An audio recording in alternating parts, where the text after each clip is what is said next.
ஓம் சாந்தி 10/1/2025 இன்றைய சாகார முரளிக்கான முக்கிய கருத்துக்கள்.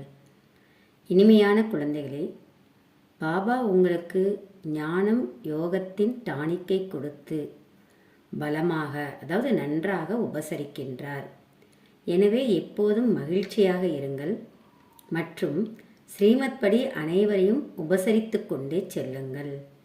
இன்றைய கேள்வி: இந்த சங்கம யுகத்தில் தங்களிடத்தில் உள்ள அனைத்திலும் மதிப்புமிக்க பொருள் என்ன? அதை பாதுகாப்பாக வைக்க வேண்டும். என்ன பொருள் இருக்கிறது அது பாதுகாப்பாக வைக்க வேண்டும்? இன்றைய பதில்: இந்த சர்வோத்தம பிராமண குலத்தில் தங்களுடைய இந்த வாழ்க்கை மிகவும் மதிப்புமிக்கதாகும். ஆகையினால் சரீரத்தை கண்டிப்பாக பாதுகாக்க வேண்டும். இது மண்ணாலான பொம்மை. இது அழிந்துவிடட்டும் என்பதும் கிடையாது.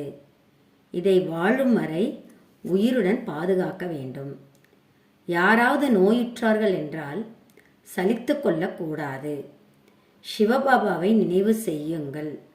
எந்த அளவிற்கு நினைவு செய்வீர்களோ அந்த அளவிற்கு பாவங்கள் அழிந்து கொண்டே செல்லும் என்று அவர்களுக்கு சொல்லுங்கள். அவர்களுக்கு சேவை செய்ய வேண்டும். வாழ்ந்து கொண்டிருக்கட்டும். சிவபாபாவை நினைவு செய்து கொண்டே இருக்கட்டும். ஓம் சாந்தி. ஞானத்தின் 3வது கண்ணை கொடுக்கக்கூடிய ஆன்மீக தந்தை வந்து ஆன்மீக குழந்தைகளுக்கு புரிய வைக்கின்றார்.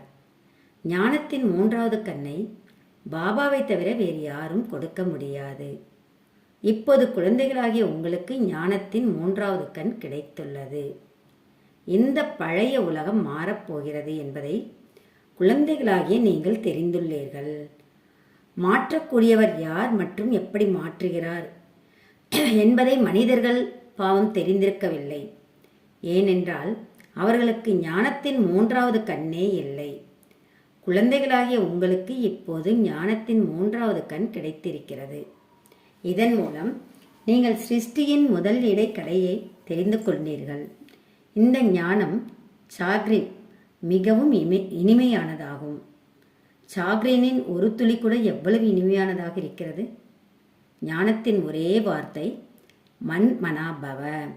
பாபா ஞானத்தின் 3வது கண்ணை கொடுத்து இந்த நாடகத்தின் சக்கரத்தை நமக்கு புரிய வைத்திருக்கிறார். ஞானம்ங்கிறது மன்மனாபவ என்ற வார்த்தை அப்படின்னு புரிய வச்சிருக்கிறாரு.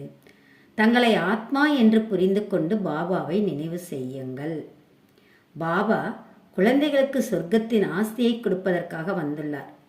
எனவே குழந்தைகளுக்கு எவ்வளவு குஷி இருக்க வேண்டும்? குஷியை போன்ற டானிக் இல்லை என்றும் சொல்கிறார்கள். யார் எப்போதும் குஷியாக இருக்கிறார்களோ அவர்களுக்கு அது டானிக்கை போலாக ஆகிவிடுகிறது. பாபா சொர்க்கங்கிற ஆஸ்தியை கொடுத்துருக்காங்க. அந்த ஆஸ்தியை நம்ம நினச்சி பார்த்தோம்னா நமக்கு குஷி கிடைக்கும் அப்படின்னு பாபா சொல்கிறாங்க. அது கூட 21 பிறவிகளுக்கு நம்ம மகிழ்ச்சியாக இருப்பதற்கான இந்த நல்ல டானிக். அந்த டானிக் பாபா என்ன சொல்கிறாங்கன்னா, ஒருவர் மற்றவருக்கு சதா கொடுத்து கொண்டே இருங்கள். இதுதான் ஒருவர் மற்றவருக்கு செய்யக்கூடிய பலத்த உபசரிப்புங்கிறார். இந்த மாதிரியான ஒரு உபசரிப்பு வேற எந்த ஒரு மனிதனும் வேற இன்னொரு மனிதனுக்கு செய்ய முடியாது. குழந்தைகளாகிய நீங்கள் ஸ்ரீமத் படி அனைவருக்கும் ஆன்மீக உபசரிப்பு செய்கின்றீர்கள். யாருக்கும் பாபாவின் அறிமுகத்தை அளிப்பதுதான் உண்மையிலும் உண்மையான நலம் விரும்புவது. ஒருத்தரை உபசரிக்கிறோன்னா அவங்க எப்படி இருக்கீங்கன்னு கேட்போம் இல்லை? அதுதான் பாபா என்ன சொல்கிறாங்க. இந்த உபசரிப்பு, இந்த ஆன்மீக உபசரிப்பு, அதாவது நான் யார், நம்முடைய தந்தையார், இந்த அறிமுகத்தை கொடுப்பது தான் உண்மையிலும் உண்மையான நலம் விரும்புவது அப்படின்னு சொல்கிறாங்க. பாபாவின் மூலம் நமக்கு ஜீவன் முக்தியின் பரிசு கிடைக்கின்றது. இது நமக்கு தெரியும் அப்படிங்கிறார் பாபா. சத்தியுகத்தில் பாரதம் சொர்க்கமாக இருந்தது. அந்த நேரத்தில் அந்த பாரதம் ஜீவன் முக்தி நிலையில் இருந்தது. அதாவது தூய்மையாக அனைத்தும் நிறைந்த பாரதமாக இருந்தது. இது ஞானம் மற்றும் யோகத்தின் எவ்வளவு நல்ல அதிசயமான டானிக்காக இருக்குதுங்கிறார். இந்த டானிக் யார்கிட்ட கிடைக்குன்னா ஒரே ஒரு பாபா கிட்ட மட்டும்தான் இருக்கும். அவர் மூலமாகத்தான் கிடைக்க முடியும் அப்படின்னு சொல்கிறார். இனிமையான குழந்தைகளே, உங்களுக்காக கைகளில் பரிசு கொண்டு வந்திருக்கின்றேன் என்று பாபா கூறுகின்றார். என்ன பரிசு கொடுக்குறாரு? முக்தி, ஜீவன் முக்தி பரிசு பாபா கிட்ட மட்டும் இருக்கிறது. அதை மட்டும் கொண்டு வந்து கொடுக்குறாரு. கல்ப கல்பமாக நான் தான் வந்து உங்களுக்கு இந்த பரிசை கொடுக்கின்றேன். பிறகு ராவணன் அபகரித்துக் கொள்கின்றான். எனவே இப்போது குழந்தைகளாகிய உங்களுக்கு குஷியின் அளவு எவ்வளவு அதிகமாக இருக்க வேண்டும்? நமக்கு ஒரே ஒரு தந்தை, டீச்சர், உண்மையிலும் உண்மையான சத்குரு தான் இருக்கின்றார். அவர் நம்மை தம்முடன் அழைத்துச் செல்கின்றார் என்பதை நீங்கள் தெரிந்துள்ளீர்கள். குழந்தைகள் சதா மகிழ்ச்சியாக இருக்கணும். இதெல்லாம் நினைச்சு பார்த்து மகிழ்ச்சியாக இருங்கிறார். இறைமானவ வாழ்க்கை தான் சிறந்தது. இது இப்போதைய காலத்தின் புகழ் அல்லவா? பிறகு புதிய உலகத்தில் நீங்கள் சதா மகிழ்ச்சியை கொண்டாடி கொண்டே இருப்பீர்கள். இறைமானவனாக இப்போ மட்டும்தான் இருக்க முடியும். அதற்கு பிறகு எப்பயுமே நமக்கு இந்த பாக்கியம் நமக்கு கிடைக்காது அப்படிங்கிறது சொல்கிறார் பாபா. அப்போ அதை மகிழ்ச்சியாக நீங்கள் கொண்டாடுங்க, ரொம்ப குஷியாக இருங்க அப்படிங்கிறார். மனிதர்களுக்கு சத்தியுகத்தை பற்றிய ஞானமே இல்லை எனும் பொழுது இங்கேயே கொண்டாடி கொண்டிருக்கிறார்கள். ஆனால் இந்த பழைய தமோ பிரதான உலகத்தில் குஷி எங்கிருந்து வந்தது? இங்கே காப்பாற்றுங்கள் காப்பாற்றுங்கள் என்று கூக்குரலிடுகின்றனர். எவ்வளவு துக்கம் நிறைந்த உலகம்! பாபா குழந்தைகளாகிய உங்களுக்கு எவ்வளவு சகஜமான வழியை கூறுகின்றார். குடும்ப விவகாரங்களில் இருந்து கொண்டே தாமரை மலருக்கு சமமாக இருங்கள். வேலை, தொழில் போன்றவற்றை செய்து கொண்டே என்னை நினைவு செய்து கொண்டே இருங்கள். எப்படி பிரியதர்ஷினிகள் இருக்கிறார்கள்? அவர்கள் ஒருவர் மற்றவரை நினைவு செய்து கொண்டே இருக்கிறார்கள். அதே போல நாமும் பிரியதர்ஷனாகிய பாபாவை சதா நினைவு செய்து கொண்டே இருக்க வேண்டும் அப்படின்னு பாபா சொல்கிறாங்க. இந்த சமயத்தில் பாபா சர்வ சக்திவானாக இருக்கின்றார். நாளுக்கு நாள் மாயையும் சர்வ சக்திவானாக தமோ பிரதானமாக ஆகிக்கொண்டே செல்கிறது. ஆகையால் பாபா இப்போ சொல்கிறாங்க, அதற்கெல்லாம் என்ன பண்ணணும்? ஆத்ம அபிமானியாக ஆகிடுங்க. தங்களை ஆத்மானு புரிந்து பாபாவை நினைவு செய்யுங்க. தெய்வீக குணத்தை தாரணை செய்யுங்க. அப்போ நீங்கள் இந்த மாதிரி லக்ஷ்மி நாராயணராக ஆகிடுவீங்க. இந்த படிப்பில் முக்கியமான விஷயம் நினைவு யாத்திரை அப்படின்னு சொல்கிறாங்க. அந்த உயர்ந்ததிலும் உயர்ந்த தந்தையை மிகவும் அன்போடு ஸ்நேகத்தோடு நினைவு செய்ய வேண்டும். அந்த உயர்ந்ததிலும் உயர்ந்த பாபா தான் புதிய உலகத்தை ஸ்தாபனை செய்யக்கூடியவர். நான் குழந்தைகளாகி உங்களை உலகத்திற்கு எஜமானராக ஆக்கிறேன் பாபா சொல்கிறாங்க. இப்போ பாபா வந்திருக்கிறார்னா கண்டிப்பாக நாம் தூய்மையாக ஆக வேண்டும். பாபா துக்கத்தை போக்குபவர், சுகத்தை கொடுக்கக்கூடியவர், படகோட்டியாகவும் இருக்கிறார். இந்த நேரத்தில் முழு உலகமும் பெரிய கப்பல் போல இருக்குது. இந்த முழு உலகத்தையும் அக்கறைக்கு எடுத்துகிட்டு போகிறேன் அப்படின்னு சொல்கிறாங்க பாபா. இனிமேலும் இனிமையான குழந்தைகளாகி உங்களுக்கு எவ்வளோ குஷி வேண்டும்? இப்போ குஷியே குஷி தான் உங்களுக்கு. ஆஹா, எல்லையற்ற பாபா நமக்கு படிப்பு கற்றுக் கொடுத்து கொண்டு இருக்கின்றார். இதை எப்போதும் நான் கேட்டதும் இல்லை, படித்ததும் இல்லை. பகவானுடைய மகா வாக்கியம், நான் ஆன்மீக குழந்தையாகிய உங்களுக்கு ராஜயோகம் கற்றுக் கொடுத்து கொண்டிருக்கின்றேன். எனவே முழுமையாக நன்றாக கற்றுக்கொள்ள வேண்டும், தாரணை செய்ய வேண்டும், முழுமையான விதத்தில் படிக்க வேண்டும். ஆனால் படிப்பில் வரிசை கிரமம் இருக்கும், இருந்தாலும் நீங்கள் முழுமையாக படிக்கணும்னு பாபா சொல்கிறாங்க. மேலும் பாபா செக் பண்ண சொல்கிறாரு, நான் உயர்ந்த பதவி அடைவதற்கு தகுதியானவனாக இருக்கின்றேனா, ஆன்மீக சேவை செய்கின்றேனா. ஏன்னா குழந்தைகளை சேவாதாரியாக ஆகணுங்கிறார். ஏன்னா பாபாவை ஃபாலோ பண்ணுங்க, சேவைக்காக தான் நான் வந்திருக்கிறேன், தினமும் சேவை செய்கிறேன். அதனால் இந்த ரதத்தை நான் எடுத்திருக்கின்றேன். எந்த மாதிரி சேவையும் செய்கிறார் பாபா? நான் சிவபாபா இவருடைய ரதத்திற்கு நோய் வந்துவிட்டால் நான் இவருக்குள் அமர்ந்து முரளியை எழுதுகின்றேன். வாயினால் சொல்ல முடியவில்லை என்றால் நான் எழுதிவிடுகின்றேன். குழந்தைகளுக்கு முரளி தவறவிடக்கூடாது என்பதற்காக. ஆக நானும் சேவையில் இருக்கின்றேன் அல்லவா? இதுதான் ஆன்மீக சேவையாகும். எனவே குழந்தைகளாகிய நீங்களும் கூட பாபாவின் சேவையில் ஈடுபடுங்கள், இறை தந்தையின் சேவையில் இருங்கள். யார் நன்றாக முயற்சி செய்கிறார்களோ, யார் நன்றாக சேவை செய்கிறார்களோ அவர்கள் மகாவீர் என்று அழைக்கப்படுகிறார்கள்.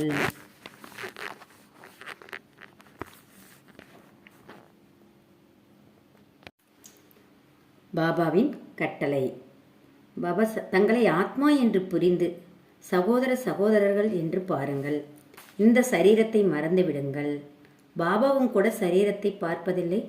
நான் ஆத்மாக்களை பார்க்கின்றேன் என்று பாபா கூறுகின்றார். மற்றபடி இது ஞானமாகும். ஆத்மா சரீரம் இல்லாமல் பேச முடியாது. நான் இந்த சரீரத்தில் வந்துள்ளேன், கடனாக பெற்றிருக்கின்றேன். சரீரத்தோடு தான் ஆத்மா படிக்க முடியும். பாபா இங்கே இரு புருவங்களுக்கு மத்தியில் அமர்ந்திருக்கிறார். இது அழிவற்ற சிம்மாசனமாகும். ஆத்மா அழிவற்ற மூர்த்தியாகும். ஆத்மா ஒருபொழுதும் சிறியதாகவோ பெரியதாகவோ ஆவதில்லை. ஆத்மாக்கள் அனைத்திற்கும் சிம்மாசனம் இந்த புருவ மையமாகும். சிலருடைய அழிவற்ற சிம்மாசனம் ஆணினுடையதாக இருக்கிறது, சிலருடைய அழிவற்ற சிம்மாசனம் பெண்ணினுடையதாக இருக்கிறது, சிலருடைய அழிவற்ற சிம்மாசனம் குழந்தையினுடையதாக இருக்கிறது. பாபா அமர்ந்து குழந்தைகளுக்கு ஆன்மீக பயிற்சியை, ட்ரில் பயிற்சியை கற்றுக் கொடுக்கின்றார். யாரிடமாவது பேசுகின்றீர்கள் என்றால் முதலில் தங்களை ஆத்மா என்று புரிந்து கொள்ளுங்கள். ஆத்மாவாகிய நான் இந்த சகோதரனிடம் பேசுகின்றேன். சிவபாபாவை நினைவு செய்யுங்கள் என்று பாபாவின் அறிமுகத்தை கொடுக்கின்றேன். நினைவின் மூலம்தான் துரு இறங்க வேண்டும். தங்கத்தில் மற்ற உலோகங்கள் சேருகிறது என்றால் தங்கத்தின் மதிப்பு குறைந்து விடுகிறது. ஆத்மாக்களாகிய உங்களிடத்தில் கூட துரு, அதாவது அவகுணங்கள் சேரும் பொழுது நீங்கள் மதிப்பற்றவர்களாக ஆகிவிடுகிறீர்கள். ஸோ அந்த மதிப்பற்ற நிலையில் இருக்கக்கூடிய ஆத்மாவாகிய நம்மை மதிப்பு நிறைந்ததாக பாபா இந்த ஞானத்தின் மூலமாக நம்மை மாற்றுகின்றார். தங்களை ஆத்மா என்று புரிந்து கொள்ளுங்கள். நீங்கள் ஆடையின்றி சரீரமின்றி வந்தீர்கள். பிறகு இங்கே சரீரத்தை எடுத்து 84 பிறவிகளின் நடிப்பை நடிச்சீங்க. இப்போ நீங்கள் திரும்பி போக வேண்டும். யாராவது ஏதாவது தலைகீழான விஷயங்களை பேசினா கூட நீங்கள் அமைதியாக போயிடுங்க. நீங்கள் அமைதியாக ஆயிட்டீங்கன்னா அடுத்தவங்க என்ன செய்ய முடியும்? சப்போஸ் ஒருத்தர் திட்டினாங்கன்னா இன்னொருத்தர் அமைதியாக இருந்தாங்கன்னா அவங்க என்ன பண்ணுவாங்க? தானாகவே அமைதியாக ஆயிடுவாங்க. ஆன்மீக யாத்திரையில் இருக்கிறதுக்கான பழக்கத்தை ஏற்படுத்திக்கோங்க. இது உங்களுக்கு நன்மையை பயக்கக்கூடியது அப்படின்னு பாபா சொல்கிறாங்க. பரமாத்மா தந்தை நமக்கு ஞானம் கொடுத்து கொண்டிருக்கின்றார் என உங்களுடைய ஆத்மா புரிந்து கொள்கின்றது. பாபாவும் நான் ஆத்மாக்களை பார்க்கின்றேன் என்று கூறுகிறார். ஆத்மாக்களும் கூட நாங்கள் பரமாத்மா தந்தையை பார்த்து கொண்டிருக்கிறோம் என்று கூறுகின்றன. அவரிடமிருந்து ஞானத்தை பெற்று கொண்டிருக்கின்றோம். இதைத்தான் ஆத்மா ஆத்மாவோடு கொடுக்கல் வாங்கல் என்று சொல்லப்படுகிறது. ஆத்மாவில்தான் ஞானம் இருக்கின்றது. ஆத்மாவிற்குத்தான் ஞானத்தை கொடுக்க வேண்டும். இது கூர்மை போன்றது. உங்களுடைய ஞானத்தில் இந்த கூர்மை நிரம்பிவிடும். எனவே யாருக்கும் புரிய வைத்தால் உடனே அம்பு தைத்துவிடும். பயிற்சி செய்து பாருங்கள். இந்த புதிய பழக்கத்தை ஏற்படுத்தி கொண்டீர்கள் என்றால் பிறகு தேக உணர்வு நீங்கிவிடும். மாயையின் புயல் குறைவாக வரும். கெட்ட எண்ணங்களும் வராது, குற்றப்பார்வையும் இருக்காதுன்னு சொல்கிறாங்க. இந்த ஆத்ம அபிமானி ஆவதற்கான படிப்பு ஒரு முறைதான் குழந்தைகளாக உங்களுக்கு கிடைக்கின்றது அப்படின்னு பாபா சொல்கிறாங்க. இப்போ திரும்பி போகணும். அதற்காக பாபா சொல்கிறாங்க, பயிற்சி பண்ண சொல்கிறார். ஆத்மானு புரிந்து ஆத்மாவிற்கு ஞானம் கொடுங்கள். அந்த 3வது கண்ணின் மூலமாக சகோதரனை பாருங்க. இதுதான் பெரிய உழைப்பு அப்படிங்கிறார் பாபா. பிராமணர்களாகிய உங்களுக்கு சர்வ உத்தமமான உயர்ந்ததிலும் உயர்ந்த குலம் இது அப்படின்னு சொல்கிறார். இந்த நேரத்தினுடைய வாழ்க்கையானது வேல்யூபிள் அப்படின்னு பாபா சொல்கிறாங்க. ஆகையினால் இந்த சரீரத்தை பாதுகாப்பாக வைங்க. தமோ பிரதானமாக இருக்கிற காரணத்தினால சரீரத்தின் ஆயுள் கூட குறைஞ்சிட்டு போகுது. நீங்கள் எந்த அளவுக்கு யோகத்தில் இருப்பீங்களோ அந்த அளவுக்கு ஆயுளும் அதிகரிக்கும். உங்களுடைய ஆயுள் அதிகரித்து அதிகரித்து சத்யுகத்தில் 150 வருடங்கள் வாழ்வீங்க அப்படின்னு சொல்கிறார் பாபா. அதற்காக இந்த சரீரத்தை இப்போ பாதுகாப்பு கொடுங்க. இது மண்ணால் ஆன பொம்மை தான், இது அழிஞ்சு போயிட்டுன்னு நினைக்காதீங்க. உயிர் வாழ வைக்கணும். இது மதிப்புமிக்க வாழ்க்கை. அதனால் இந்த சரீரத்தை வாழ வைப்பதற்கு என்ன செய்யணுமோ அதுவும் செய்யுங்கிறாரு. யாராவது நோயுறுகிறார்கள் என்றால் அவர்களிடம் சலித்து கொள்ளக்கூடாது. அவர்களுக்கும் கூட சிவபாபாவை நினைவு செய்யுங்கள் என்று சொல்ல வேண்டும். எந்த அளவிற்கு நினைவு செய்வார்களோ அந்த அளவிற்கு அவர்களுடைய பாவங்கள் அழிந்து கொண்டே செல்லும். அவர்களுக்கு சேவை செய்ய வேண்டும். உயிர் வாழட்டும். சிவபாபாவை நினைவு செய்து கொண்டே இருக்கட்டும். நாம் சிவபாபாவை நினைவு செய்கின்றோம் என்ற புரிதல் இருக்கிறதல்லவா? பாபாவிடமிருந்து ஆஸ்தியை அடைவதற்கு ஆத்மா நினைவு செய்கின்றது. நல்லது. இனிமேலும் இனிமையான காணாமல் போய் கண்டெடுக்கப்பட்ட செல்ல குழந்தைகளுக்கு தாயும் தந்தையுமான பாப்தாதாவின் அன்பு நினைவுகளும் காலை வணக்கமும். ஆன்மீக குழந்தைகளுக்கு ஆன்மீக தந்தையின் நமஸ்காரம். ஆன்மீக தந்தைக்கு ஆன்மீக குழந்தைகளின் நமஸ்காரம். தாரணை முதல் பாயிண்ட் பாபா சொல்கிறாங்க, நான் முயற்சியில் உயர்ந்த நிலையில் இருக்கிறேனா, மத்திய நிலையில் இருக்கிறேனா, கீழான நிலையில் இருக்கிறேனா, நான் உயர்ந்த பதவியை அடைவதற்கு தகுதியானவனாக இருக்கிறேனா, ஆன்மீக சேவையை செய்கிறேனா அப்படின்னு தன்னைத்தானே செக் பண்ணுங்க அப்படிங்கிறாங்க. 2வது பாயிண்டில் 3வது கண் மூலமாக ஆத்மா சகோதரனை பாருங்க, சகோதரன் சகோதரன் என்று புரிந்து அனைவருக்கும் ஞானத்தை கொடுங்க. ஆத்மீக நிலையில் நிலைத்து இருப்பதற்கான பழக்கத்தை ஏற்படுத்திக்கிட்டிங்கன்னா கர்மேந்திரியங்கள் நிலையில் தடுமாற்றம் அடையாது. இன்றைய வரதானம், பிரம்மா பாபாவை போன்று மகா தியாகத்தின் மூலம் மகான் பாக்கியத்தை உருவாக்கக்கூடிய ஃபரிஸ்தா மற்றும் உலக மகாராஜா ஆகுக. விளக்கம், யார் பிரம்மா பாபாவின் ஒவ்வொரு செயல் என்ற அடியின் பின்னால் அடியெடுத்து வைக்கிறார்களோ, யார் தனது மனம் புத்தி சன்ஸ்காரத்தை சதா தந்தையிடம் அர்ப்பணித்து இருக்கிறார்களோ அந்த குழந்தைகளுக்குத்தான் ஃபரிஸ்தாவிலிருந்து உலக மகாராஜா ஆவதற்கான வரதானம் பிராப்தியாக கிடைக்கின்றது. பிரம்மா பாபா இந்த மகா தியாகத்தின் மூலம்தான் மகான் பாக்கியத்தை அடைந்தார். அதாவது நம்பர் 1 சம்பூர்ண ஃபரிஸ்தா மற்றும் நம்பர் 1 உலக மகாராஜா ஆனார். இவ்வாறு தந்தையை பின்பற்றக்கூடிய குழந்தைகளும் கூட மகான் தியாகம் அல்லது சர்வஸ்வ தியாகியாக இருப்பர். சன்ஸ்காரத்திலும் கூட விகாரத்தின் வம்சத்தை தியாகம் செய்வார்கள். ஸ்லோகன், இப்பொழுது அனைத்து ஆதாரங்களும் துண்டிக்கப்பட இருக்கிறது. ஆகையால் ஒரு தந்தையை தனது ஆதாரமாக ஆக்கிக் கொள்ளுங்கள். ஓம் சாந்தி.